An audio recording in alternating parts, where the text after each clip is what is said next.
Hello everyone, कैसे हो आप सब लोग। आई होप सो सभी अच्छे होंगे और सभी की तैयारी बेहतर तरीके से चल रही होगी। तो मैंने स्टार्ट कर रखा था एनिमल हस्बेंड्री, तो अपनों ने कॉमन टर्मिनोलॉजी थी वो कर लिया था, कुछ बेसिक टॉपिक थे वो भी अपनों ने कर लिए थे। तो आज अपने स्टार्ट करने वाले हैं गाय की नस्लें। तो अपने 1 बाय 1 करके गाय की नस्लें पढ़ेंगे। उससे पहले अपने कुछ जो कॉमन चीज़ें अपने जो पहले भी पढ़ चुके हैं, एक बार दोबारा से उनका अपने रिवीजन भी कर लेते हैं, जो गाय की नस्लों से रिलेटेड है या गाय से रिलेटेड है। तो अपने देखते हैं कि जो गाय की नस्लें हैं यानी कि गाय, सबसे पहले तो अपनी गाय जो होती है वो किसको बोला जाता है, यानी कि जो कम से कम एक बार उसने क्या कर दिया हो, काफ को जन्म दे दिया हो, यानी कि बछड़े को जन्म दे दिया हो, वो क्या कहलाती है, गाय कहलाती है। दूसरी टर्मिनोलॉजी क्या आती है, हीफर। दूसरी कौन सी आती है, हीफर। हीफर क्या होता है, यानी कि वो गाय, गाय नहीं बोलेंगे, यानी कि जो बछड़ी प्रजनन योग्य हो चुकी है, जैसे गाय के अंदर 18 से 20 मंथ अलग अलग जो क्राइटेरिया होता है, यानी कि जो वो प्रजनन योग्य हो जाती है तब अपने उसको क्या बोलते हैं, उस बछड़ी को अपने हीफर बोलते हैं। यानी कि जो नवजात होता है उसको तो अपने क्या बोलेंगे, काफ बोला जाता है। और जो एक बार बच्चे को जन्म दे चुकी है वो गाय कहलाती है, और जो प्रजनन योग्य हो चुकी है वो क्या कहलाती है, हीफर कहलाती है। अब इसके अलावा अपनों ने देखा था कि गाय और जो गाय की जो देसी नस्लें हैं और जो विदेशी नस्लें हैं उनके बीच भी अपने डिफरेंस देख चुके हैं कि जो देसी नस्ल है उसके क्या डिफरेंस होते हैं और विदेशी जो है उसके क्या गुण होते हैं। तो उन दोनों के बारे में अपनों ने पढ़ा था। फिर भी मैं तुम्हें बता देती हूँ कि गाय की देसी नस्ल जो होती है उसका वैज्ञानिक नाम क्या होगा, यानी कि उसका साइंटिफिक नेम क्या होगा, बोस इंडिकस। क्या होता है, बोस इंडिकस। यानी कि इसमें क्या लग गया, हाँ इंडिया लग गया, मतलब यहाँ से याद रख लेना कि इंडिया, इंडिकस से क्या याद रखोगे, इंडिया याद रखोगे। यानी कि जहाँ पे इंडिकस लग जाता है वो किसकी है, देसी नस्ल की है। तो अपने पास तो अपने को ऑप्शन मिलेंगे, तो रट्टा मारने की, हर चीज में रट्टा मारने की कोई जरूरत नहीं होती है। और जो गाय की विदेशी नस्ल होती है उसका वैज्ञानिक नाम क्या होता है, बोस टार्टस। उसका क्या नाम होता है, बोस टार्टस। अगर किसी को दोनों में कंफ्यूजन होता है कि बोस इंडिकस किसका है, बोस टार्टस जो है वो किसका है, तो आप कैसे याद रख सकते हो कि इंडिकस मतलब क्या हो गया, यानी कि इंडिया से रिलेटेड है, और बोस टार्टस जो है वो किससे रिलेटेड है, विदेश से रिलेटेड है। तो विदेशी गाय जो होती है उसका नाम क्या होता है, बोस टार्टस होता है। अगर अपने क्रोमोजोम नंबर की बात करें तो दोनों के अंदर क्रोमोजोम नंबर अपने कितने होते हैं, 60 होते हैं। और यही क्रोमोजोम नंबर अपने किसके अंदर होते हैं, बकरी के अंदर भी होते हैं। तो दोनों के एक साथ याद हो गए कि गाय के अंदर कितने होते हैं, 60 होते हैं, और बकरी के अंदर कितने होते हैं, 60 क्रोमोजोम नंबर होते हैं। तो यहाँ पर इस स्लाइड तक तो मेरे को लगता नहीं आपको कोई भी डाउट आएगा। तो एक बार इसको देख लेना। देसी गाय का क्या साइंटिफिक नेम होता है, बोस इंडिकस, और विदेशी का क्या होता है, बोस टार्टस होता है। गुणसूत्र संख्या अपनी कितनी होती है, 60 होती है, और 60 ही किसके अंदर होती है, बकरी के अंदर होती है। अब अपने नेक्स्ट अगर और अपने देखें कि इसका कुल क्या होता है, तो कुल क्या होता है, बोविडी। गाय का कुल क्या होता है, बोविडी।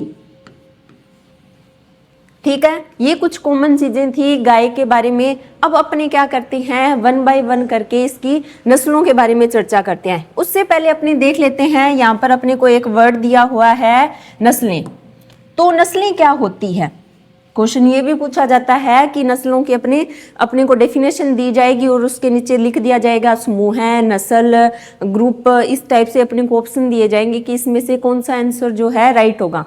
तो नस्लें क्या होती है, यानी कि जो ऐसा पशुओं का ऐसा समूह है जो देखने में समान हो, जो लक्षणों के आधार पर, आकार के आधार पर, रंग के आधार पर, रूप के आधार पर, और दूसरा और किसके आधार पर, मेन जो होता है उत्पादन के आधार पर। जैसे आप सब लोग देखते हो, जैसे राठी गाय की नस्ल है तो उसका अगर उत्पादन, एक राठी गाय का दूध का उत्पादन इतना है तो दूसरी का भी उतना ही होगा, देखने में उनका कलर भी सेम होगा। ऐसे नहीं है कि राठी जो है उसका तो ईंट के जैसा लाल रंग है और दूसरी अगर राठी गाय दूसरी पास में अपने खड़ी करके देख रहे हैं तो उसका व्हाइट कलर होगा, ऐसा कभी भी नहीं होता है। अगर राठी नस्ल है तो उसका कितनी ही तुम खड़ी कर लो, सारों का रंग कैसा होगा, ईंट के जैसा लाल रंग ही होगा। तो यानी कि नस्ल क्या होती है, जो रंग के आधार पर, रूप के आधार पर, आकृति अपने बोल सकते हैं, और उत्पादन के आधार पर, और अपनी क्या बात कर सकते हैं, लक्षण के आधार पर जो समान होती है, वो मतलब पशुओं का ऐसा समूह है जो रंग के आधार पर, रूप के आधार पर, आकृति के आधार पर, उत्पादन के आधार पर और लक्षण के आधार पर एक समान होता है, वो समूह है क्या कहलाता है, नस्ल कहलाता है। तो नस्ल की डेफिनेशन भी तुम्हें याद होगी। अब अपनी गाय की नस्लों पे चलते हैं। गाय की नस्लों में अपने इनको अलग अलग इनके प्रयोजन के आधार पर, अपने किस पर्पस से नस्लों को यूज कर रहे हैं उनके आधार पर इनको 3 भागों में बांटा गया है। सबसे पहले अपने पास कौन सी आती है, गाय की दूध प्रयोजनी नस्लें। दूध प्रयोजनी नस्लों का मतलब क्या है, दूध प्रयोजन मतलब किसी काम के लिए, किस काम के लिए वो आ रही है, क्या काम आ रही है, अपने दूध के काम आ रही है। तो यानी कि ऐसी नस्लें जो दूध देने के काम आती है उनको क्या बोला जाता है, दूध प्रयोजनी नस्लें बोला जाता है। और अपने को याद कितनी रखनी है, सिर्फ 5 नस्लें याद रखनी है जो अपने सिलेबस के अंदर है, वो दूध प्रयोजनी नस्लें हैं। अब यहाँ पे मैं सबसे पहले तुम्हें एक चीज बता देती हूँ इन तीनों नस्लों के बारे में। सबसे ज्यादा अपने से क्या पूछा जाता है, इनका दूध उत्पादन, मतलब कि दूध उत्पादन पूछ लिया जाए तो मेन तो अपने को बेसिक याद रखना है, जो दूध प्रयोजनी नस्लें हैं उनका याद रखना है। फिर भी बाई चांस अपने को द्विप्रयोजनी में पूछ ले, भारवाही में पूछ ले, तो अपने को एक कॉमन क्राइटेरिया जो है अपने वो माइंड में होना चाहिए कि भी हाँ इसके बीच आ गया तो ठीक है, ये किसकी होगी, भारवाही का दूध उत्पादन होगा, ये किसका होगा, द्विप्रयोजनी का होगा। तो लगभग अगर दूध उत्पादन अगर पूछा जाए, दूध उत्पादन की अपने बात करें तो लगभग 1200 से याद रखना 2000 तक या 2000 या 2200 तक अगर दूध उत्पादन है लीटर पर बयान तक, याद रखना है लीटर पर बयान तक, तो ये किसका होगा, दूध प्रयोजनी नस्ल का होगा। अब इससे क्या करो, ये किस काम आ रही है, 2 काम आ रही है, तो दूध तो इससे क्या हो जाएगा, कम हो जाएगा। तो कितना कम करेंगे, अपने 1000 से 1500 के बीच अगर इतना दूध पूछा जाए, अब इसके बीच क्राइटेरिया दिया हो तो अपने किसका लिखेंगे, द्विप्रयोजनी नस्ल का लिखेंगे। फिर तीसरी अपनी आती है भारवाही नस्लें। भारवाही जो नस्ल होती है वो दूध उत्पादन के लिए नहीं पाली जाती है, किसके लिए पाली जाती है, बोझा ढोने के लिए या भार ढोने के लिए पाली जाती है। तो भारवाही नस्ल है तो इसका दूध उत्पादन और भी कम हो जाएगा। तो 1000 लीटर से कम जिसका दूध उत्पादन होगा पर बयान तक, वो किसका होगा, भारवाही नस्लों का होगा। तो दूध प्रयोजनी तो यानी कि दूध के लिए काम आ रही है, द्विप्रयोजनी नस्ल यानी कि जो दूध के लिए भी पाली जा रही है और दूसरा किसके लिए पाली जा रही है, भारवाही, यानी कि बोझा ढोने के काम में आ रही है। तो वो नस्लें कौन सी कहलाती है, द्विप्रयोजनी नस्लें कहलाती है। यानी कि इनको अपने पालते हैं तो अच्छा खासा इनका दूध भी होता है और दूसरा अपने इसको किस काम में ले सकते हैं, अपने बोझा ढोने के लिए, भार ढोने के लिए, खेत में कृषि कार्यों के लिए भी अपने काम में ले सकते हैं। फिर कौन सी आती है, भारवाही नस्लें। ये इनका दूध उत्पादन बहुत ज्यादा कम होता है तो अपने दूध उत्पादन के लिए तो इनको नहीं पालते हैं। अपने किसके लिए पालते हैं, भारवाही नस्लों को बोझा ढोने के लिए। किस लिए, बोझा ढोने के लिए या फिर किस कार्य के लिए, कृषि कार्यों के लिए पाला जाता है। तो कौन सी नस्लें होगी, भारवाही नस्लें होगी। अब अपने 1 बाय 1 करके देख लेते हैं कि कौन कौन सी है। दूध उत्पादन के लिए कौन सी आएगी, गिर, दूसरी साहिवाल, तीसरी कौन सी है, राठी, चौथी कौन सी है, रेड सिंधी, 5वीं कौन सी है, देवनी। याद कैसे रखोगे पांचों नस्लों को, यानी कि जो देवनी, देवनी से याद रख लो देवता, देवता यानी कि राजस्थान की कामधेनु, कामधेनु किसको बोला जाता है, राठी को बोला जाता है। तो देवता किसको पालते हैं, राठी को पालते हैं। और साथ ही साथ वो क्या करते हैं, गिर नस्ल को भी पालते हैं और उसके क्या लगा के रखते हैं, रेड, यानी कि रेड कलर का तिलक लगाकर उसके रखते हैं। तो पांचों नस्लें अपने इस टाइप से अपने याद रख सकते हैं। अब मैं तुम्हें यहाँ पर और भी ट्रिक इनकी याद करने की बताता हूँ, बट वो याद नहीं रहेगी। अपने कॉमन ट्रिक जो है अपने माइंड में बना के चलो, साथ में ऐसे पढ़ोगे तो कोई भी शब्द जो देख के जैसे तुम्हारे माइंड में जैसे ही सेट हो वैसे तुम इनको सेट करके और ट्रिक बना सकते हो। अगर मैं तुम्हें ट्रिक और बताऊं, चलो इनकी और भी ट्रिक बता दूं, तो फिर तुम्हें क्या है, एक तो ट्रिक भी याद करनी पड़ेगी, दूसरा ये नाम भी याद करने पड़ेंगे। इससे अच्छा अपने माइंड से ट्रिक बनाओगे तो तुम्हें ट्रिक तो याद करने की जरूरत ही नहीं है और नाम तुम्हें वैसे ही याद हो जाएंगे। तो ये तुम फॉलो करना, इस चीज को तुम्हें काफी बेनिफिट मिलेगा इस चीज का। तो कौन कौन सी है दूध प्रयोजनी? एक गिर है, साहिवाल है, राठी है, रेड सिंधी है और कौन सी है? देवनी है। द्विप्रयोजनी की अगर अपनी बात करें, द्विप्रयोजनी में कौन सी आ जाती है? थारपारकर आ जाती है, हरियाणवी आ जाती है, कांकरेज, मेवाती, कृष्णवेली, अंगोल, निमाड़ी, सीरी, डांगी और गावलाव। इसके अलावा भारवाही नस्लों के अंदर जो मेन अपने सिलेबस के अंदर है वो तो दो ही है, नागौरी और मालवी। इसके अलावा भी नाम याद रखने हैं, खिलारी है, पंवार है, गंगतीरी है, अमृत महल है, उसके अलावा बेचूर है, खेरीगढ़ है, कंगनाइम है, हलीकर है, बरगूर है, इसार है। अब यहाँ पर ही मैं आपको एक दो चीज़ें और बता देती हूँ कि जो बेचूर है इसको क्या बोला जाता है? मिनिएचर गाय बोला जाता है। इसको क्या बोला जाता है? मिनिएचर गाय बोला जाता है। क्यों बोला जाता है? क्योंकि ये सबसे बोनी नस्ल है। कौन सी? बेचूर। इसके अलावा दूसरे नंबर पे पूछा जाए तो पंगनूर जो होती है वो सेकंड नंबर पर सबसे मिनिएचर गाय या सबसे बोनी नस्ल की गाय होती है। पहले पे कौन सी आती है? बेचूर होती है। और ये है कहाँ से? कर्नाटक से। और पुंगनूर कहाँ से है? पुंगनूर है आंध्र प्रदेश से। जो पुंगनूर है वो है आंध्र प्रदेश की। तुम्हें एक ही याद रखना है, मिनिएचर गाय वो पूछेगा तो कौन सी नस्ल आएगी? बेचूर या बेचूर इसको बोला जाता है। और ये कहाँ की है? कर्नाटका की है। इसका उत्पत्ति स्थल कहाँ है? कर्नाटक है। उसके बाद आती है हलीकार। हलीकर अगर अपने तो सिलेबस के अंदर दो ही है, नागौरी और मालवी। तो सबसे अच्छी भारवाही नस्ल अपने किसको बताएंगे? नागौरी को बताएंगे। और अगर नागौरी अपने ऑप्शन में ना हो तो अगर हलीकर दिया हो तो आप क्या करोगे? हलीकर करोगे, क्योंकि ये सबसे एक्सीलेंट जो ब्रीड होती है ड्रोट पर्पज में भारवाही नस्लों में सबसे अच्छी जो भारवाही नस्ल होती है वो कौन सी होती है? हलीकर होती है। अगर हलीकर ना हो तो अपने को तो राजस्थान के अंदर अपने तो यही पूछा जाएगा, नागौरी और मालवी। बाई चांस ऑप्शन में नागौरी ना दिया हो तो अपने क्या करेंगे? हलीकर करेंगे। तो ये होगी अपनी सारी की सारी नस्लें। एक मिनट में साइड हो जाती हूँ, या तो इसका स्क्रीनशॉट ले लेना या इसको पॉज करके ये नस्लें लिख लेना, ठीक है। नेक्स्ट अपने स्टार्ट करते हैं। सबसे पहले अपनी दूध प्रयोजनी नस्ल कौन सी है? गिर।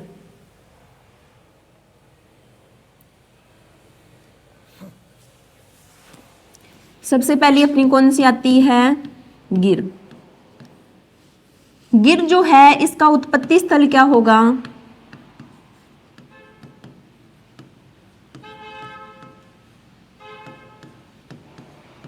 काठियावाड़ का गिर जंगल। ये पड़ता कहां पे है? गुजरात में। तो अपने जो गिर नस्ल है वो कहाँ की है? गुजरात की है।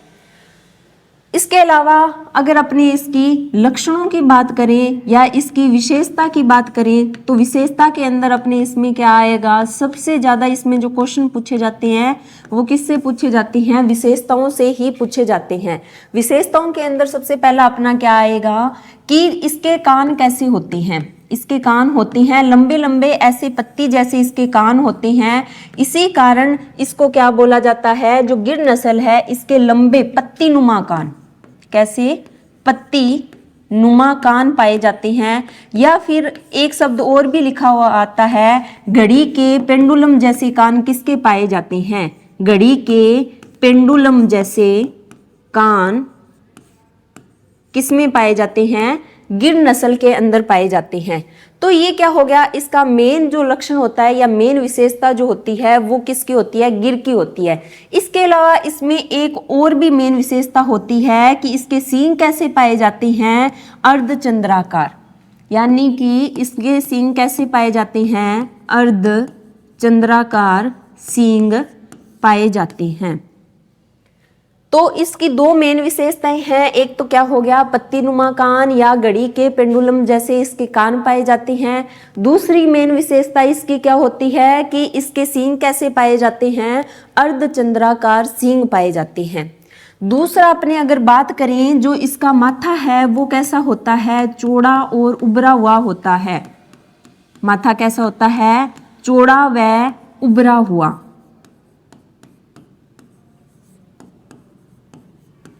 यानी कि जो इसका फेस होगा वो कैसा होगा, यहाँ से बीच से थोड़ा उठा हुआ फेस इसका पाया जाता है। तो इसीलिए अपने क्या बोलते हैं कि कान इसके पत्तीनुमा, सींग इसके अर्धचंद्राकार और माथा कैसा होता है इसका चौड़ा, माथा ऐसे फ्लैट होगा और बीच में से क्या होगा ऐसे उभरा हुआ होता है, तो माथा चौड़ा और उभरा हुआ होता है। मेन लक्षण इसके यही होते हैं। इसके अलावा आप ये भी लिख सकते हो कि इसका रंग कैसा होता है, रंग इसका लाल भूरा होता है, या अपने बोल सकते हैं कि सफेद होता है, उसके अंदर लाल रंग के धब्बे होते हैं। तो कलर से कोई स्पेसिफिक नहीं पूछा जाता, मेन जो इसकी विशेषता पूछी जाती है वो 3 पॉइंटों से ही पूछी जाएगी कि गिर नस्ल का जो है मेन विशेषता क्या होती है। फिर अपने बात करते हैं इसके अंदर वसा कितनी पाई जाती है, तो वसा पाई जाती है 4.5% इसमें वसा पाई जाती है।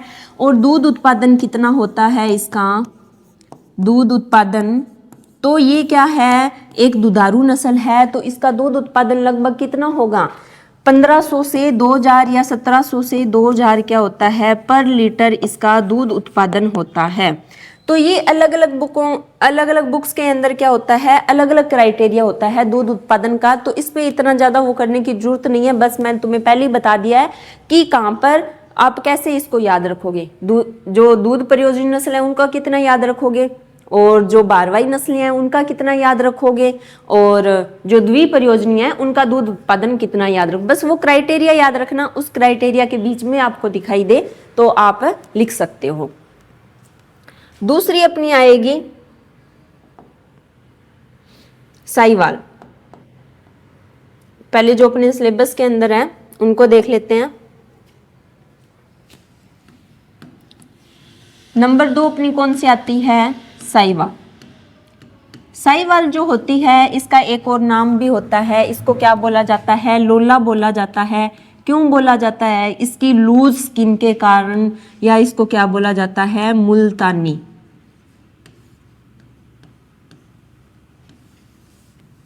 ये किसको बोला जाता है, साहिवाल को बोला जाता है। जो साहिवाल है इसका अगर अपनी उत्पत्ति स्थल की बात करें, इसका उत्पत्ति स्थल होता है मोट मुंगरी,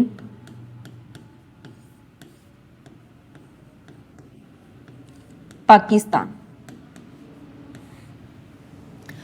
और अपने इसके बारे में बात करें, अगर इसका वितरण की बात करें तो वितरण आप लोग कैसे याद रखोगे। वैसे तो वितरण अपने सुपरवाइजर के अंदर नहीं पूछा जाता है कि इसका वितरण कहाँ कहाँ है।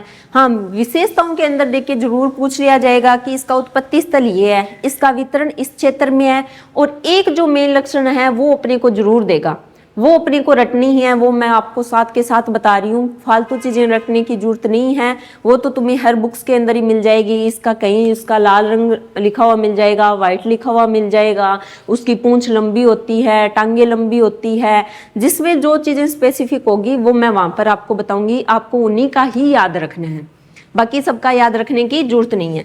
तो मोट मुंगरी पाकिस्तान है। अगर इसका वितरण की बात करें तो वितरण कहाँ आ जाएगा, राजस्थान आ जाएगा।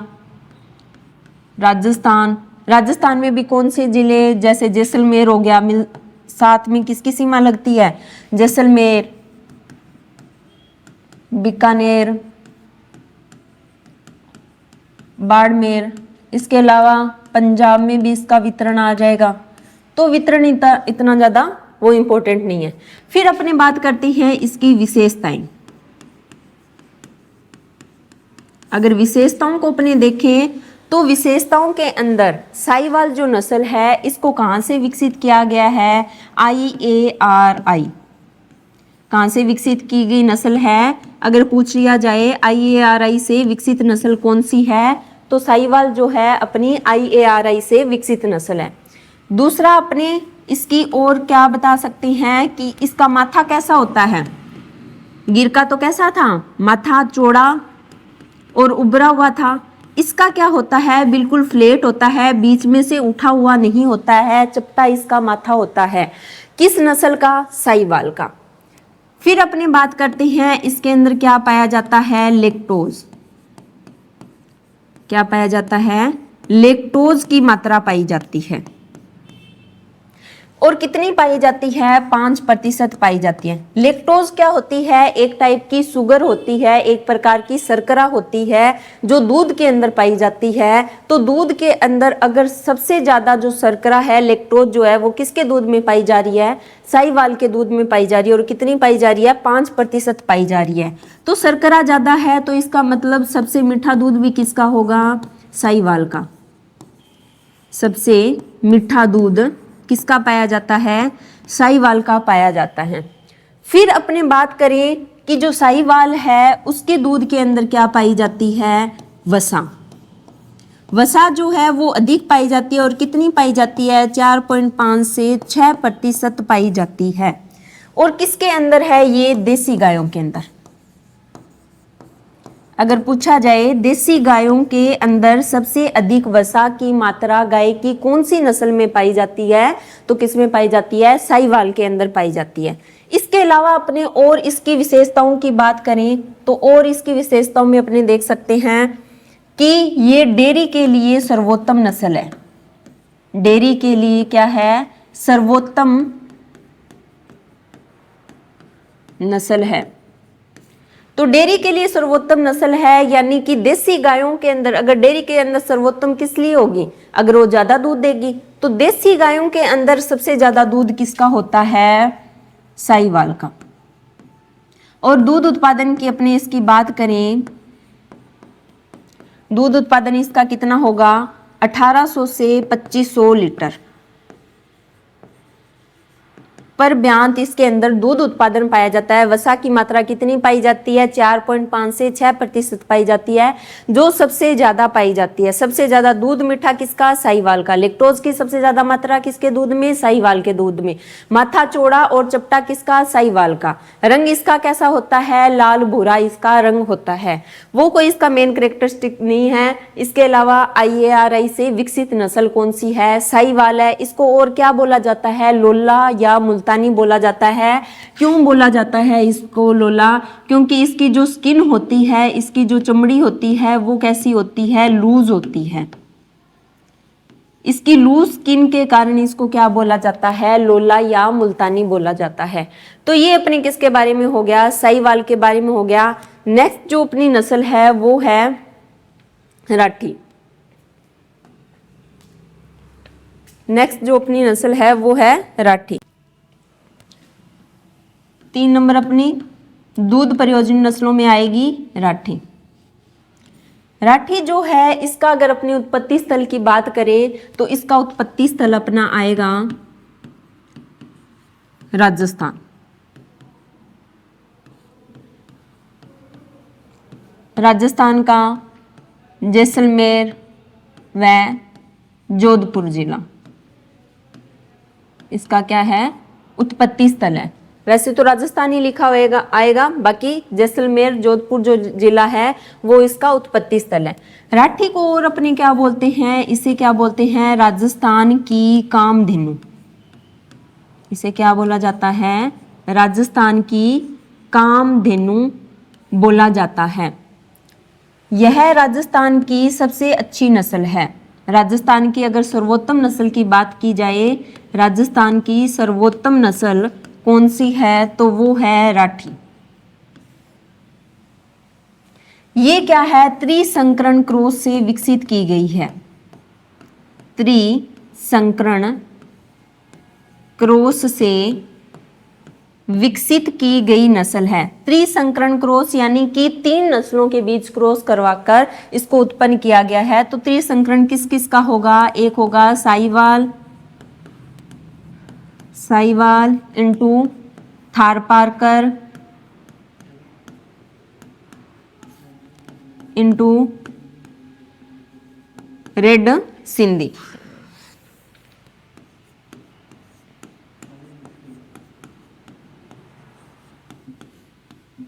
रेड सिंधी, इन तीनों के बीच क्रॉस करवाकर कौन सी नस्ल को विकसित किया गया है? राठी को। यानी कि त्रिसंकरण क्रॉस से विकसित की गई अपनी नस्ल कौन सी है? राठी। इसके अलावा इसको राजस्थान की कामधेनु भी बोला जाता है। और दूध उत्पादन की इसकी बात करें, दूध उत्पादन 1200 से 1600 लीटर पर ब्यांत इसका दूध उत्पादन होता है। कौन सी नस्ल का? राठी नस्ल का। अभी अपने 3 नस्लों के बारे में पढ़ चुके हैं। राठी के बारे में पढ़ लिया, गिर के बारे में पढ़ लिया, साहिवाल के बारे में पढ़ लिया। अब अपनी दूध प्रयोजनी 2 नस्लें हो रही है। एक तो आती है रेड सिंधी।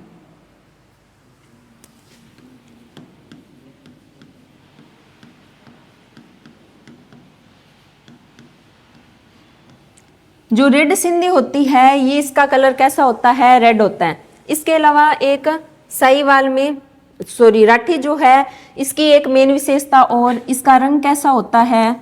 रंग होता है ईंट के समान लाल रंग।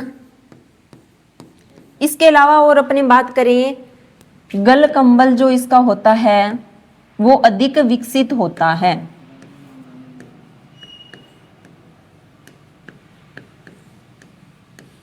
ईंट के जैसा लाल रंग राठी, गलकंबल अधिक विकसित राठी, ईंट के समान लाल रंग राठी, त्रिसंकरण क्रॉस से विकसित नस्ल राठी, राजस्थान की सर्वोत्तम नस्ल राठी, राजस्थान की कामधेनु किसे बोला जाता है? राठी को बोला जाता है। और इसका उत्पत्ति स्थल कहाँ होगा? राजस्थान होगा। फिर अपने अगली बात करते हैं रेड सिंधी के बारे में। 4 नंबर जो अपनी नस्ल है वो कौन सी है? रेड सिंधी है। इसका अगर अपनी उत्पत्ति स्थल की बात करें तो इसका उत्पत्ति स्थल होगा कराची,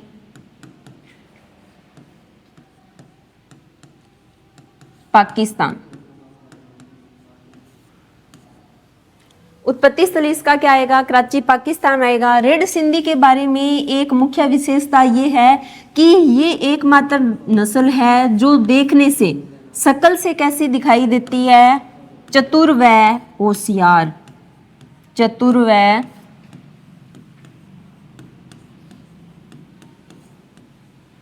होशियार दिखाई देती है। दूध उत्पादन इसका होता है 1800 से 2000 लीटर पर ब्यांत। और वसा की बात करें, वसा लगभग जो गाय होती है उसके अंदर वसा कितनी पाई जाती है? 3 से 4.5 पाई जाती है। तो लगभग वसा इसके अंदर कितनी पाई जाती है? 4.5% वसा पाई जाती है। ये किसके बारे में है? रेड सिंधी के बारे में है। सभी अगर गायों में डायरेक्ट पूछ लिया जाए कि वसा की मात्रा कितनी होती है तो 3 से 4 या 4.5% क्या पाई जाती है? वसा की मात्रा पाई जाती है। सबसे ज्यादा अगर देसी गायों के अंदर वसा की मात्रा पूछ ले तो किसके अंदर पाई जाती है? साहिवाल के अंदर पाई जाती है। और कितनी पाई जाती है? 4.5 से 6% पाई जाती है। अगली अपनी जो नस्ल है वो है देवनी।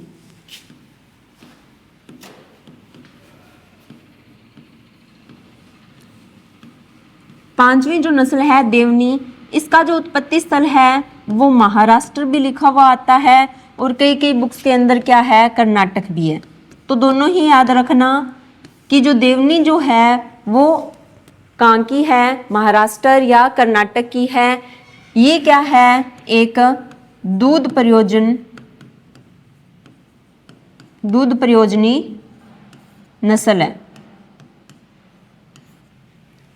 दूध इसका कितना होता है? दूध उत्पादन की अपने बात करें तो 1500 से 2000 दूध उत्पादन इसके अंदर पाया जाता है।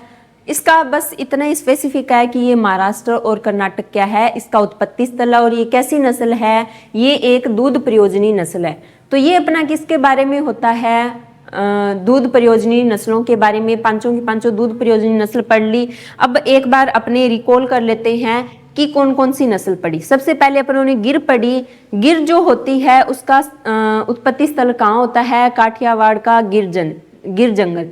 मेन आपको विशेषताएं याद रखनी है। विशेषताओं के अंदर पहली कौन सी याद रखोगे? उसके लंबे लंबे कान होते हैं या पेंडुलम जैसे उसके लंबे लटकते हुए कान पाए जाते हैं। दूसरा, उसके सींग जो होते हैं वो कैसे होते हैं? अर्धचंद्राकार सींग पाए जाते हैं। उसके अलावा क्या चीज आप लोग याद रखोगे कि जो उसका माथा जो होता है वो चपटा, या अपने बात करेंगे कि चौड़ा होता है, चपटा नहीं होता, उभरा हुआ माथा पाया जाता है। किसके अंदर? गिर के अंदर। दूसरी अपनी नस्ल आती है साहिवाल। साहिवाल को क्या बोला जाता है? लोला या मुल्तानी बोला जाता है। क्यों बोला जाता है? क्योंकि उसकी लूज स्किन पाई जाती है, जिसके कारण उसको लोला या मुल्तानी भी बोला जाता है। फिर अपने बात करते हैं कि इसको IARI से विकसित किया गया है। इसके दूध में लैक्टोज की मात्रा अधिक पाई जाती है। कितनी पाई जाती है? 5% पाई जाती है, जिसके कारण इसका दूध क्या होता है? मीठा होता है। डेयरी के लिए उत्तम नस्ल है। वसा की मात्रा देसी गायों के अंदर सबसे ज्यादा किसमें पाई जाती है? साहिवाल के अंदर पाई जाती है। कितनी वसा की मात्रा पाई जाती है? 4.5 से 6% पाई जाती है। नेक्स्ट अपनी बात करते हैं, अपनी अगली आती है राठी। राठी को क्या बोला जाता है? राजस्थान की कामधेनु भी बोला जाता है। और इसका जो रंग होता है वो कैसा होता है? ईंट के समान लाल रंग होता है। और इसका गलकंबल जो होता है वो सुविकसित होता है और बड़ा गलकंबल राठी गाय के अंदर पाया जाता है। उसके अलावा त्रिसंकरण क्रॉस से विकसित की गई नस्ल अपनी कौन सी है? राठी है। और इसका उत्पत्ति स्थल कहाँ है? राजस्थान है। फिर अपने आती है अगली रेड सिंधी। रेड सिंधी क्या है? ये चतुर और होशियार नस्ल है। रेड सिंधी के बारे में इतना ही। देवनी जो है ये क्या है? एक दूध प्रयोजनी नस्ल है। कहाँ है इसका उत्पत्ति स्थल? महाराष्ट्र और कर्नाटका के अंदर है। तो ये अपने सारी नस्लें होगी दूध प्रयोजनी नस्लें। अब नेक्स्ट अपने बात करते हैं अपनी द्विप्रयोजनी नस्लें।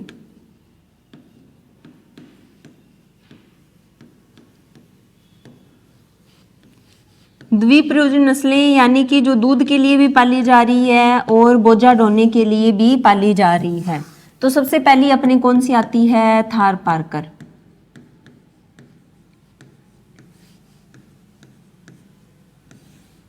जो थार पारकर है इसका उत्पत्ति स्थल कहाँ है? पाकिस्तान का सिंध प्रांत।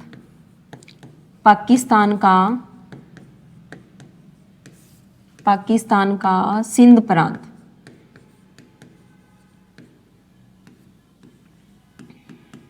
इसको कैसे याद रखोगे? थार यानी कि जो रेगिस्तान वाला पार्ट है पार करके आई है। थार को पार करके अपने कहाँ आई है? इंडिया के अंदर आई है, राजस्थान के अंदर आई है। तो पाकिस्तान का सिंध प्रांत इसका उत्पत्ति स्थल है। उसको पार कर भी ये कहाँ आ जाएगी? कौन सी सीमा लगती है? राजस्थान की। राजस्थान का जो जैसलमेर है, जैसलमेर, बीकानेर, बाड़मेर, तो ये इसका क्या हो जाएगा? वितरण क्षेत्र। ये इसका क्या हो जाएगा? वितरण क्षेत्र। यानी कि थार को पार करके आई है, इसलिए इसका नाम क्या पड़ गया? थार पारकर। पाकिस्तान का सिंध प्रांत। पाकिस्तान को पार करके आई है, थार को पार करके आएगी तो कहाँ आएगी? जैसलमेर, बीकानेर, बाड़मेर के अंदर आ जाएगी। फिर अपने इसको अन्य नामों में इसको क्या बोला जाता है? इसको ग्रे सिंधी। इसको क्या बोला जाता है? ग्रे सिंधी या व्हाइट सिंधी भी इसको बोला जाता है। किसको? थार पारकर को। ये नाम याद रखना है। इसको सफेद सिंधी या ग्रे सिंधी भी बोला जाता है।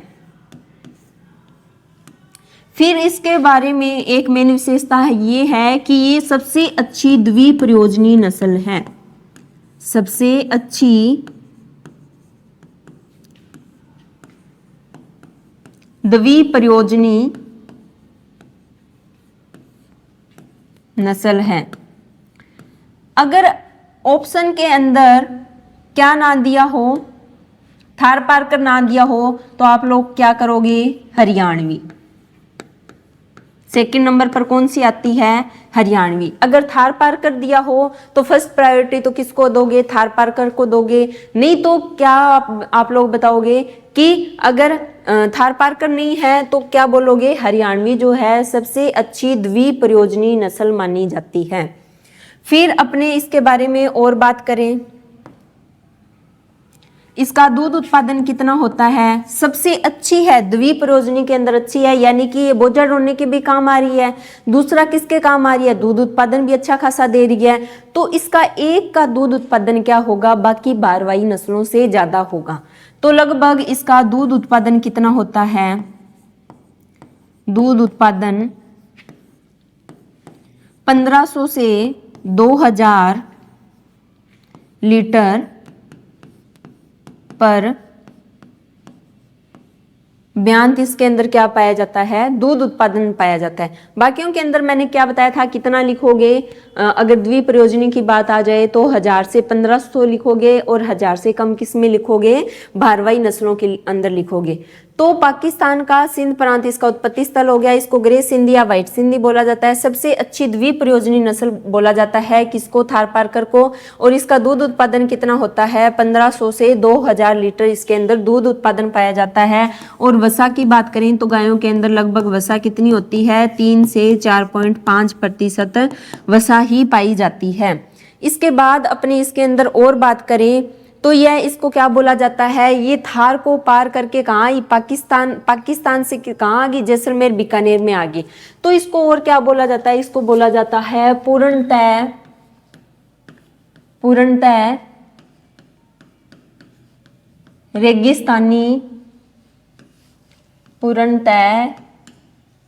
रेगिस्तानी नस्ल भी किसको बोला जाता है, थार पारकर को बोला जाता है। तो ये होगी थार पारकर के बारे में मेन विशेषताएं। दूसरी नस्ल अपने चलते हैं हरियाणवी। दूसरी द्विप्रयोजन जो नस्ल है वो कौन सी है, हरियाणवी। हरियाणवी है तो इसका उत्पत्ति स्थल क्या होगा,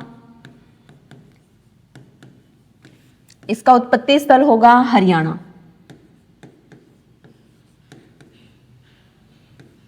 हरियाणा का करनाल,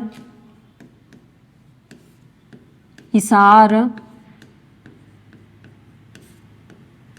कुमा, रोहतक जो जिले हैं वो क्या है, इसका उत्पत्ति स्थल है हरियाणा का।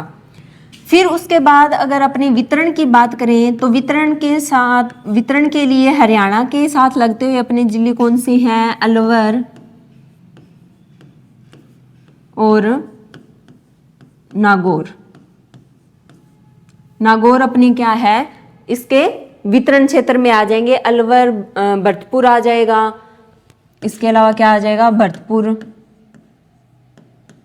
मेन अलवर भरतपुर आएगा और उसके अलावा नागौर भी आ जाएगा। हरियाणा क्या हो गया, इसका उत्पत्ति स्थल हो गया। सेकंड क्या है, सेकंड नंबर की ये क्या है, द्विप्रयोजनी नस्ल है। द्विप्रयोजनी यानी कि बेस्ट अगर द्विप्रयोजनी नस्ल पूछा जाए तो कौन सी आती है, हरियाणवी पाई जाती है। सेकंड अपने अगर इसकी विशेषताओं की बात करें तो इसके अंदर क्या पाया जाता है, इसको स्टॉक ब्रीड के नाम से भी जाना जाता है। स्टॉक ब्रीड के नाम से किसको जाना जाता है, हरियाणवी नस्ल को जाना जाता है।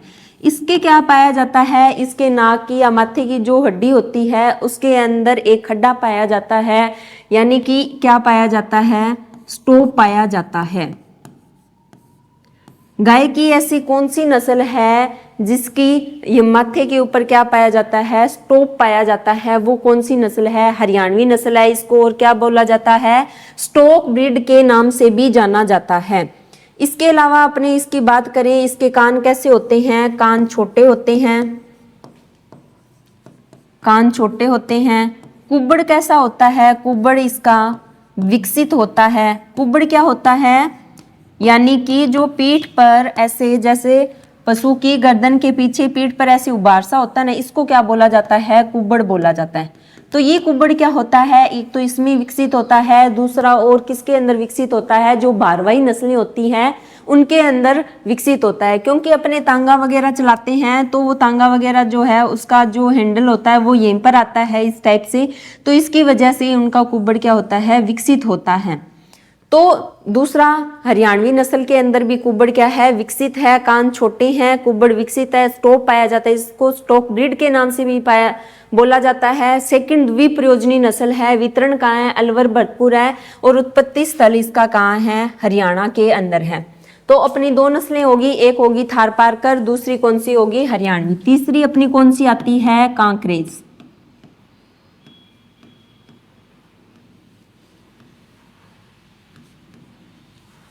कांकरेज जो है इसका उत्पत्ति स्थल कहाँ होगा, कांकरेज के नाम से याद रख लेना, यानी कि इसमें क्या लगा हुआ है, कै लगा हुआ है, यानी कि कच्छ का क्षेत्र, कच्छ का क्षेत्र और कच्छ का क्षेत्र पड़ता कहाँ है? गुजरात के अंदर।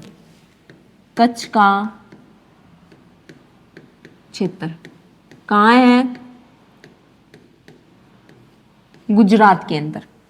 इसके अलावा अपने इसकी विशेषताओं की अगर बात करेंगे तो ये पहले अपनी वितरण देख लेते हैं। इसका वितरण कहाँ आएगा? इसका वितरण आता है अपना कच्छ के क्षेत्र के पास अपने, जैसे गुजरात है, गुजरात के पास अपने कौन से जिले पड़ते हैं? बाड़मेर हो गया, बाड़मेर, अजमेर,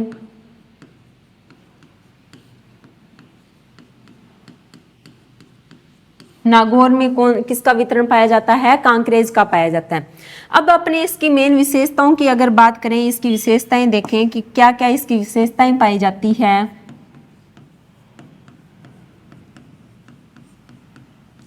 सबसे पहले तो ये है कि अपनी सवाई चाल के लिए प्रसिद्ध है। किसके लिए? सवाई चाल के लिए। दूसरा इसके क्या होते हैं? सींग, बड़े बड़े सींग पाए जाते हैं, बड़े बड़े सींग पाए जाते हैं, जिस कारण क्या होता है? बड़े बड़े सींगों के कारण इसमें क्या पाया जाता है? हॉर्न कैंसर पाया जाता है।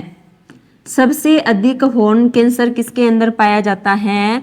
कांकरेज में पाया जाता है। इसकी वजह से सबसे ज्यादा सींग रोधन की जरूरत भी किसमें पड़ती है? कांकरेज में। बड़े बड़े सींग किसमें पाए जाते हैं? कांकरेज में पाए जाते हैं। सवाई चाल के लिए प्रसिद्ध कौन सी है? कांकरेज है। हॉर्न कैंसर किसमें पाया जाता है? कांकरेज में पाया जाता है। सींग रोधन की जरूरत फिर किसमें पड़ेगी? कांकरेज में पड़ेगी। देसी गायों के अंदर सबसे भारी नस्ल, देसी गायों के अंदर सबसे भारी नस्ल कौन सी है? कांकरेज। वैसे अगर गायों की बात करें, सबसे ज्यादा भारी नस्ल कौन सी होती है? होलिस्टीन फ्रीजियन होती है। बट देसी गायों की अगर अपने बात करें तो कौन सी आएगी? कांकरेज। और इसका बॉडी वेट कितना होता है? 590 किलो। बाकियों की याद रखने की जरूरत नहीं है। जिसके अंदर जो मेन स्पेसिफिक करेक्टर होता है, जैसे इसमें पूछ लिया सबसे भारी नस्ल है तो इसका अपने बॉडी वेट याद रखेंगे 590 किलो। फिर आती है होलिस्टीन फ्रीजियन। होलिस्टीन फ्रीजियन गायों के अंदर सबसे भारी नस्ल है तो उसके अंदर बॉडी वेट कितना हो जाता है? 600 से 800 के लगभग उसका क्या होता है? बॉडी वेट पाया जाता है। तो यहाँ पर अपनी कांकरेज की बात कर रहे हैं तो कांकरेज में कितना पाया जाता है? 590 किलो बॉडी वेट पाया जाता है। इसके कारण क्या होती है? सबसे ऊंची नस्ल भी कौन सी होती है? कांकरेज। सबसे ऊंची नस्ल कौन सी है? कांकरेज होती है। लंबी, पतली व सीधी, मजबूत, लंबी, पतली, सीधी, मजबूत टांगें किसमें पाई जाती है? मजबूत टांगें कांकरेज के अंदर पाई जाती है। ये थी कांकरेज की मेन विशेषताएं। सवाई चाल, यानी कि सवाई चाल कैसे? एक तो वो क्या चलती है? धीरे धीरे, धीरे धीरे चलती है, जिसके कारण दूर से क्या लगता है? उसके सींग क्या है? लंबे लंबे उसके सींग है, जिसकी वजह से वो दूर से हिलती डुलती हुई दिखाई देती है। तो इसके लिए उसकी चाल को क्या बोल दिया जाता है? सवाई चाल बोल दिया जाता है। दूसरा ये भी कारण है कि जैसे जो बिल्ली होती है वो कैट वॉक करती है, उसी टाइप की क्या है? ये भी चलती है। यानी कि जो इसका अगला पैर है उसके पीछे इसका क्या आएगा? दूसरा पैर आएगा। मतलब एक सीध में ये सारे पैर रखती है, तो इसीलिए क्या बोला जाता है? सवाई चाल। सवाई चाल के लिए प्रसिद्ध अपनी कौन सी होगी? कांकरेज होगी। फिर अगर अपने इसके अंदर कांकरेज के अंदर ही दूध उत्पादन की बात करें तो ये वही हो जाएगा 1500 से 2000 या 1000 से 1500, ज़्यादा तो नहीं लिखेंगे अपने, कम लिखेंगे, 1500 से कम ही लिखेंगे। 1000 से 1500 के बीच में क्या पाई जाती है? दूध उत्पादन पाया जाता है। अगली अपनी जो है वो कौन सी है? 4 नंबर आती है मेवाती। द्विप्रयोजनी के अंदर अपनी 4 ही नस्लें हैं। कौन सी आएगी? मेवाती। मेवाती को और क्या बोला जाता है? कोसी भी बोला जाता है। मेवाती से याद रखोगे इसका उत्पत्ति स्थल कौन सा होगा? मेवात। मेवात कहाँ आता है? यूपी के अंदर आता है। तो यूपी का जो मेवात क्षेत्र है वो किसका उत्पत्ति स्थल है? मेवाती का है। इसके अलावा इसका वितरण की अगर अपने बात करें तो वितरण इसका क्या हो जाएगा, यूपी के आसपास का क्षेत्र अपना कौन सा आता है, अलवर भरतपुर। अलवर व भरतपुर क्या आएगा, इसका वितरण क्षेत्र आएगा। विशेषताओं की बात करें तो सबसे शांत स्वभाव की, चतुर स्वभाव की तो कौन सी थी, रेड सिंधी थी। ये क्या होती है, सबसे ज्यादा शांत स्वभाव की होती है, इसीलिए इसे अधिक कृषि कार्यों के लिए काम में लिया जाता है। ऐसी कोई द्विप्रयोजनी नस्ल बताओ जिसको सबसे अधिक कृषि कार्यों में काम में लिया जाता है, तो कौन सी आएगी, मेवाती। क्योंकि ये क्या होती है, शांत स्वभाव की होती है। दूसरा इसके अंदर वसा वही आ जाएगी, कितनी, 3 से 4.5%। दूध उत्पादन की अपने इसकी बात करें तो इसका दूध उत्पादन आता है 1000 से 1400 लीटर पर ब्यांत इसका दूध उत्पादन आता है। तो ये अपने किसके बारे में हो गया, मेवाती के बारे में हो गया। चार नस्लें अपनों ने पढ़ी है द्विप्रयोजनी के अंदर। पहली कौन सी पढ़ी थी, थारपारकर पढ़ी थी। फिर अपनों ने कौन सी पढ़ी है, कांकरेज पढ़ी है। तीसरी कौन सी पढ़ी है, हरियाणवी पढ़ी है। चौथी कौन सी पढ़ी है, मेवाती पढ़ी है। अब अपनी बात करते हैं बारवाई नस्लों के बारे में। फिर अपने अगली नस्लें आती है कौन सी, बारवाई नस्लें।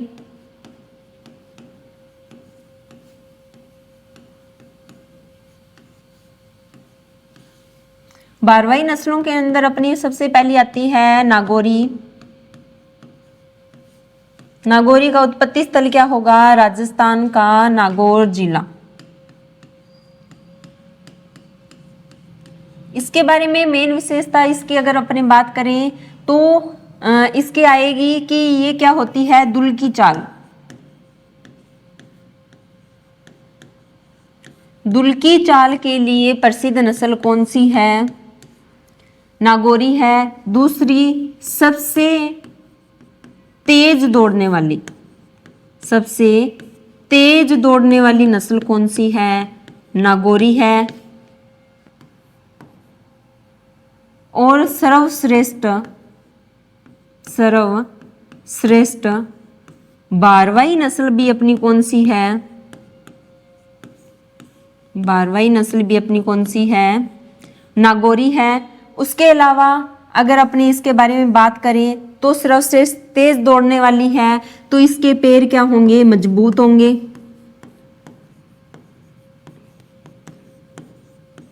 बारवाई नस्ल है तो इसकी गर्दन, छाती चौड़ी व मजबूत होती है, चौड़ी व मजबूत होती है। और इसके अलावा जो नागौरी नस्ल है, मेलों के लिए भी ये प्रसिद्ध नस्ल मानी जाती है। जो नागौरी नस्ल होती है, राजस्थान का नागौर जिला है, दुल की चाल के लिए प्रसिद्ध है। सबसे तेज दौड़ने वाले बैल जो होते हैं किसके होते हैं, नागौरी के होते हैं। बैल, सर्वश्रेष्ठ बैल भी किसके होते हैं, नागौरी के। और कृषि कार्यों के लिए सर्वश्रेष्ठ कौन सी है, नागौरी है। सर्वश्रेष्ठ बारवाई नस्ल भी कौन सी है, नागौरी है। दुल की चाल के लिए प्रसिद्ध कौन सी है, नागौरी है। इसकी क्या होते हैं, पैर मजबूत होते हैं, गर्दन छाती चौड़ी व मजबूत इसकी पाई जाती है। इसके अलावा नेक्स्ट अपने बात करते हैं अपनी मालवी नस्ल। सेकंड जो अपनी है बारवाई नस्लों के अंदर मालवी।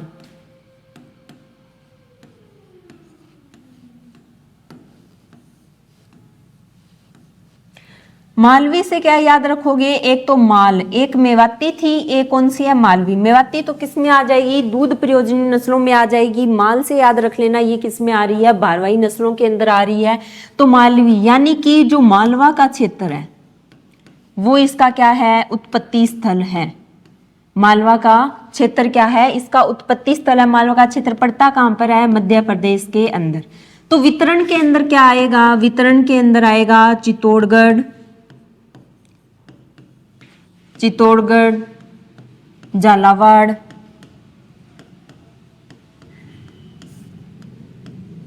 कोटा, डूंगरपुर, ये क्या हो जाएगी, जो नीचे वाले अपने जिले हैं वो इसका वितरण क्षेत्र हो जाएगा। यानी कि जो मध्य प्रदेश के आसपास का जो क्षेत्र है अपने राजस्थान का लगता हुआ, वो इसका वितरण क्षेत्र होगा। मालवी, मालवी के अंदर अपने क्या याद रखेंगे कि इसका जो समधूसर या समलाल इसका क्या होता है, समधूसर इसका रंग होता है।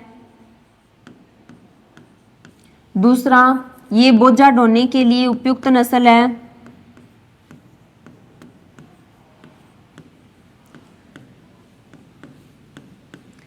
बोझा ढोने के लिए उपयुक्त नस्ल अपनी कौन सी मानी जाती है, मालवी मानी जाती है। दूसरा, अपने जो इसकी मेन जो विशेषता है वो कौन सी है, इसके कान चौकन्ने होते हैं। चौकन्ने व छोटे कान किसके पाए जाते हैं, बड़े कान तो किसके थे, गिर के थे। छोटे व चौकन्ने कान किसमें पाए जाते हैं, मालवी के अंदर पाए जाते हैं। दूसरा, छोटे कान और किसके अंदर होते हैं, हरियाणवी के अंदर भी छोटे कान पाए जाते हैं। तो कान चौकन्ने व छोटे किसमें पाए जाते हैं, मालवी नस्ल के अंदर पाए जाते हैं।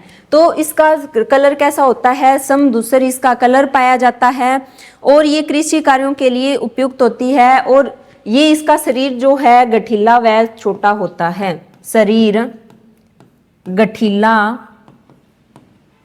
व छोटा होता है। दूध उत्पादन इनके अंदर अपने पढ़ेंगे नहीं। दूध उत्पादन अगर पूछ भी लिया जाए तो कितना होता है, 1000 से कम। 1000 से कम क्या पाया जाता है, इनका दूध उत्पादन पाया जाता है। 1000 लीटर से कम इनका क्या होता है, दूध उत्पादन होता है।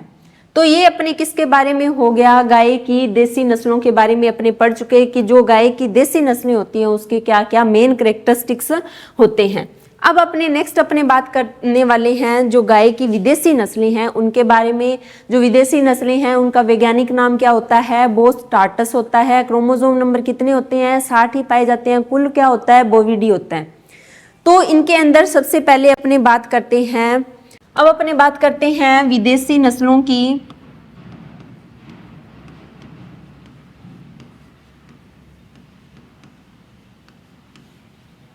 सबसे पहले अपने किसके बारे में बात करेंगे, जर्सी के बारे में। जर्सी जो है इसका उत्पत्ति स्थल कहाँ है, जर्सी द्वीप, इंग्लैंड।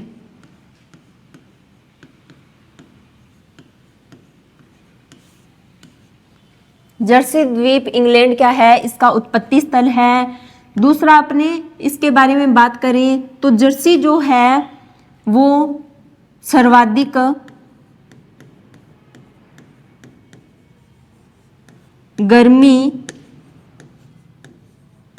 सहनशील नस्ल है। किसके अंदर, विदेशी गायों के अंदर सर्वाधिक सहनशील नस्ल अपनी कौन सी है, जर्सी है।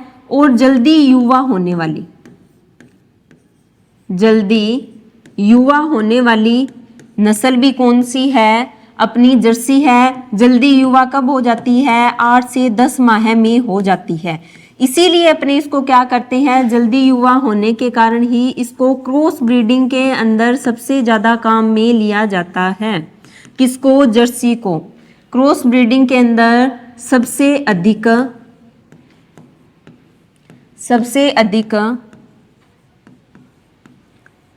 अधिक उपयोग में ली जाने वाली गाय की नस्ल कौन सी है, जर्सी है। सर्वाधिक गर्मी सहनशील है, जल्दी युवा हो जाती है। यानी कि इसका यौवनारंभ, जल्दी युवा हो रही है तो इसका यौवनारंभ कब आ जाता है, 8 से 10 माह के अंदर इसका यौवनारंभ स्टार्ट हो जाता है।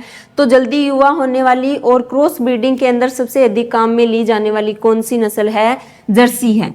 फिर अपने जर्सी की अगर बात करें तो इसके अंदर विदेशी गायों के अंदर अगर वसा की बात करें, सबसे ज़्यादा वसा किसके अंदर पाई जाती है, सबसे अधिक वसा विदेशी के अंदर सबसे अधिक वसा इसी के अंदर पाई जाती है। कितनी, 4.5 से 5.5% वसा जर्सी गाय के अंदर पाई जाती है। फिर इसका बॉडी वेट की अगर अपने बात करें तो 600 से 800 किलो इसका क्या पाया जाता है, 600 से 800 नहीं, 400 से 700 करो, 400 से 700 इसके अंदर क्या पाया जाता है, किलो बॉडी वेट इसका पाया जाता है किसका, जर्सी गाय का। जर्सी का उत्पत्ति स्थल कहाँ है, जर्सी द्वीप है। ये कहाँ पर पड़ता है, इंग्लैंड के अंदर पड़ता है। इस नस्ल की अगर और बात करें तो सबसे ज्यादा भारत के अंदर व राजस्थान में दूध उत्पादन की सर्वोत्तम नस्ल है। वैसे अपने बात करें दूध उत्पादन सबसे ज्यादा किससे अपने को मिलता है, बट उसके अंदर इतनी फैट नहीं होती है। इसके अंदर दूध उत्पादन भी जो है वो भी अच्छा खासा होता है, और इसको इसीलिए इसको क्या बोला जाता है, सबसे अधिक दूध उत्पादन नस्ल भी बोला जाता है। इसीलिए इसको क्या ज्यादा गर्मी सहनशील नस्ल है, तो इसको सर्वाधिक देखभाल की आवश्यकता पड़ती है। और अपने अगर इसके दूध उत्पादन की अगर बात करें तो दूध उत्पादन पाया जाता है 4000 से 4200 लीटर, 4000 से 4200 लीटर पर ब्यांत इसके अंदर क्या पाया जाता है, दूध उत्पादन पाया जाता है। तो दूध उत्पादन भी अच्छा खासा है। वसा की मात्रा भी इसमें क्या पाई जा रही है, अच्छी खासी पाई जा रही है। जल्दी युवा हो जाती है, सर्वाधिक गर्मी सहनशील नस्ल है। भारत राजस्थान में सर्वाधिक दूध उत्पादन के लिए सर्वोत्तम नस्ल है। जल्दी युवा हो जाती है, प्यूबर्टी जल्दी आ जाती है, अधिक सहनशील नस्ल है। तो इसकी देख रेख की ज्यादा आवश्यकता होती है, देख रेख की अधिक आवश्यकता होती है किसके अंदर, जर्सी के अंदर। फिर नेक्स्ट अपने बात करते हैं जो मेन इंपॉर्टेंट अपनी नस्ल है, होलिस्टीन फ्रीजियन। फिर सेकंड अपनी कौन सी है, होलिस्टीन फ्रीजियन, यानी कि इसका उत्पत्ति स्थल की बात करें तो हॉलैंड व नीदरलैंड, हॉलैंड व नीदरलैंड, हॉलैंड व नीदरलैंड है। तो इसकी होलिस्टीन फ्रीजियन सर्वाधिक दूध उत्पादन, सर्वाधिक दूध उत्पादित नस्ल कौन सी है, होलिस्टीन फ्रीजियन है। ये कितना दूध इसका क्यूबा में कितना रिकॉर्ड किया गया है, क्यूबा के अंदर 25,300 लीटर 365 दिन, मतलब 365 दिन का इसका ब्यांत काल था, उसमें रिकॉर्ड किया गया है क्यूबा के अंदर इसका इतना दूध उत्पादन, यानी कि इसने रिकॉर्ड बनाया है सर्वाधिक दूध उत्पादन देने का। ये क्या है, देसी और विदेशी दोनों के अंदर, देसी व विदेशी दोनों के अंदर क्या है, सबसे भारी नस्ल, देसी विदेशी दोनों के अंदर क्या है, सबसे भारी नस्ल है, भारी नस्ल है। तो इसका बॉडी वेट कितना होगा, 800 से 1000 किलो इसका क्या पाया जाता है, 800 याद रख लेना। 800 बॉडी वेट किसका पाया जाता है, सबसे भारी नस्ल कौन सी है, होलिस्टीन फ्रीजियन। इसका उत्पत्ति स्थल कहाँ है, हॉलैंड व नीदरलैंड है। सर्वाधिक दूध उत्पादित नस्ल है। क्यूबा में कितना इसका मिल्क रिकॉर्ड किया गया है, 25,300 लीटर 365 दिन के ब्यांत काल में इसका दूध उत्पादन रिकॉर्ड किया गया है। इसके दूध में न्यूनतम वसा पाई जाती है, न्यूनतम वसा पाई जाती है। और न्यूनतम वसा कितनी पाई जाती है, 3.5% या 3% भी लिखा हुआ आता है। सबसे कम वसा किसके दूध में पाई जाती है, होलिस्टीन फ्रीजियन के दूध में पाई जाती है। फिर अपने नेक्स्ट इसकी बात करें कि इसका दूध उत्पादन कितना होगा, 5000 से 2000 लीटर दूध उत्पादन, 5000 से 6000 लीटर पर ब्यांत क्या होता है, इसका दूध उत्पादन होता है। ये अपने किसके बारे में था, होलिस्टीन फ्रीजियन के बारे में था। अब अपने नेक्स्ट देखते हैं, इसके अलावा कुछ और भी है जो ब्राउन स्विस, जो विदेशी नस्लें हैं उसके अंदर और कौन सी आती है, ब्राउन स्विस। चौथी कौन सी आती है, आयरशायर।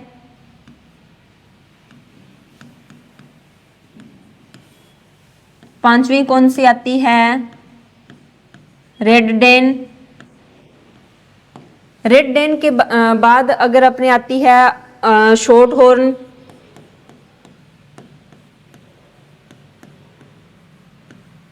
ब्राउन स्विस जो है इसका उत्पत्ति स्थल आएगा स्विट्जरलैंड।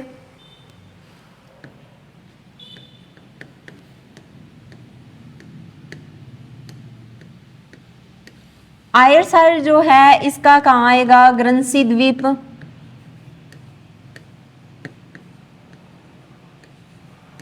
रेड डेन कहाँ की है? डेनमार्क की। जो अपनी आयरशायर है ये क्या है? सबसे सुंदर नस्ल है, सबसे सुंदर नस्ल है। और ये क्या है? 2 नंबर की सबसे, यानी कि सेकंड हेवीएस्ट ब्रीड, सबसे भारी नस्ल कौन सी है? ब्राउन स्विस है। पहली तो कौन सी है? होलिस्टीन फ्रीजियन है। देसी के अंदर अपने बात करें तो कौन सी आएगी? कांकरेज आएगी। कितना बॉडी वेट होता है उसका? 590 किलो उसका बॉडी वेट होता है। आयरशायर कहाँ की है? ग्रंसी द्वीप की है। रेड डेन है अपने डेनमार्क की। शॉर्ट हॉर्न अपनी है इंग्लैंड की। शॉर्ट हॉर्न अपनी कहाँ की आएगी? इंग्लैंड की आएगी। ये अपने किसके बारे में हो गया? विदेशी नस्लों के बारे में हो गया। अब अपने जो संकर नस्लें हैं उनके बारे में देख लेते हैं कि जो संकर नस्लें हैं वो कौन कौन सी होती हैं। तो सबसे पहले अपनी कौन सी आती है? करण स्विस। एक मिनट। सबसे पहले अपनी कौन सी आती है? करण स्विस। नंबर 2 कौन सी आती है? करण फ्रीज आती है। 3 नंबर पे कौन सी है? सुजाता। 4 नंबर पे जर्सिन। 5 नंबर पे फ्रीजियन। 6 नंबर पे ब्राउन सिंधी। 7 नंबर पे सुनंदनी। 8 नंबर पे फ्रीजवाल। 6 नंबर पे कौन सी है? फुले त्रिवेणी है। इतने ही क्रॉस है अपनी गाय की नस्लों के अंदर, सारे के सारे मैंने लिख दिए हैं। और जो गाय और जो भैंस का जो क्रॉस होता है उसको क्या बोला जाता है? गाय और भैंस के क्रॉस को क्या बोला जाता है? केटलो। ये भी याद रख लेना। गाय और भैंस के क्रॉस को क्या बोला जाता है? केटलो बोला जाता है। अब ये याद करने का तरीका बता देती हूँ। करण स्विस, यानी कि स्विस लगा हुआ है तो किसका क्रॉस होगी? Brown Swiss. सह पीछे आ रहा है तो मतलब किसका? साहिवाल। ब्राउन स्विस और साहिवाल का क्रॉस कौन है? करण स्विस है। करण फ्रिज में होलिस्टीन फ्रीजियन, तो फ्रिज आ रहा है फ्रीजियन, यानी कि एक तो क्या आएगी? अपनी एचएफ आएगी। और दूसरी कौन सी याद रख लेना, यानी कि फ्रिज की जरूरत सबसे ज्यादा कहाँ पड़ती है? थार में पड़ती है, थार पारकर। सुजाता में क्या आएगा? सह से क्या आ जाएगा? जर्सी। और सह से क्या आ जाएगा? साहिवाल। यानी कि सुजाता किस किस का क्रॉस है? एक तो जर्सी का और दूसरा किसका? साहिवाल का। जरसिंध किसका है? सिंध लग गया, यानी कि सिंधी आएगी, यानी कि रेड सिंधी या लाल सिंधी जिसको बोला जाता है वो आएगी। और जय से क्या आएगा? जर्सी, यानी कि जर्सी और लाल सिंधी का क्रॉस कौन है? जरसिंध है। फिर आती है फ्रीजियन। फ्रीजियन वही फ्रिज, यानी कि होलिस्टीन फ्रीजियन आ गई। साहिवाल कौन सी? इसका क्रॉस हो जाएगा होलिस्टीन फ्रीजियन और साहिवाल से क्रॉस से क्या कौन सी नस्ल आई है? फ्रीजियन। फिर आती है ब्राउन स्विस। ब्राउन स्विस में ब्राउन सिंधी में आ जाएगा ब्राउन स्विस और लाल सिंधी। ब्राउन से ब्राउन स्विस, सिंधी से क्या आ जाएगा? लाल सिंध आ जाएगा। सुनंदिनी जो है वो किस किस का क्रॉस है? पहली तो कौन सी है? नॉन डिस्क्रिप्टिव, यानी कि जो आवारा पशु है उनका क्रॉस किसके साथ करवाया गया? होलिस्टीन फ्रीजियन के साथ, जर्सी के साथ और ब्राउन स्विस के साथ। यानी कि मतलब 4 नस्लों का क्रॉस कौन सी है? सुनंदिनी है।